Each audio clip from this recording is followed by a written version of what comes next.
Dust, drilling, and construction workers have filled Grand Avenue in Escondido, where the Grand Tea Room is located. While tea and construction aren't the best combo, Luisa Magoon, the owner of the tea room, says she doesn't mind it. It's been a couple months, yeah, but it's okay. We're excited about the end result. She's talking about the Grand Avenue Vision Project, a plan to improve Escondido's historic Grand Avenue to drive more businesses and visitors into the city. Magoon says the improvements came from requests made to the city by business owners on Grand. We gave them ideas, widening the sidewalks and putting more plants in and just the different ideas. And so we were super excited when we found out that they were actually listening and doing something about it. Jennifer Shunick is the Deputy Director of Economic Development with the City of Escondido. She says changes to Grand Avenue will be implemented in phases. The Grand Avenue Vision Construction Project is really the first phase in revitalizing downtown Escondido. The benefits from this project are going to help draw people to downtown, help businesses expand their operations. She says outdoor dining helped many businesses survive the pandemic, and the wider sidewalks will make the patios permanent. So during the pandemic, we were able to issue temporary use permits for all of the restaurants that wanted to have an outdoor dining option. And that's something we definitely want to continue with the improvements that are happening on Grand Avenue. In addition to wider sidewalks, traffic on Grand will narrow down to one lane in each direction.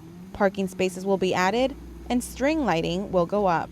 Shunick says changes will only be seen on the north side of Grand Avenue before construction comes to a pause, right before the annual Cruisin' Grand Classic Car Meet resumes from May to September. Cruising Grand is a really important event in our downtown area, and we want to make sure that the event organizers feel comfortable with the state of Grand Avenue when that event starts. Then construction for the next phase is planned to start again in early 2023. Shunick says a completion date for the full Grand Avenue Vision Plan is yet to be determined, because only about half of the $15 million project has been funded. Most of the businesses on Grand Avenue are excited about the improvements that are happening here in the downtown area. But there's another project that has a big part in Escondido's revitalization. And that project is taking place all the way at the end of Grand Avenue, where Palomar Hospital used to be. It's not there anymore, and it's made way for Palomar Heights, a new development that's going to be catered to residents and businesses.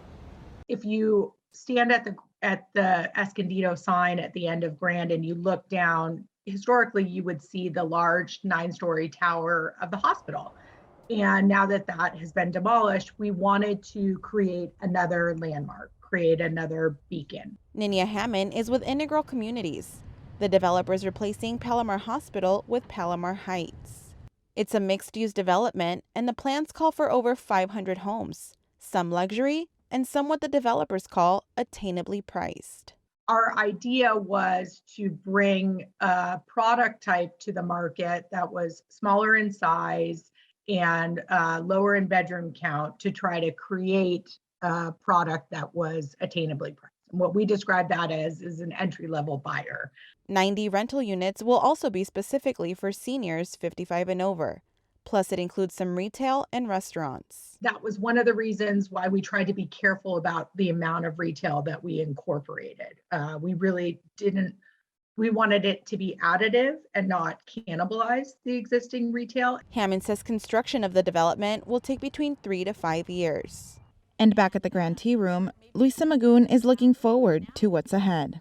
But we're hoping that with all the improvements that are going on and with Palomar Heights building all those apartments and condos, that it draws more businesses to want to move into downtown in addition to the customers.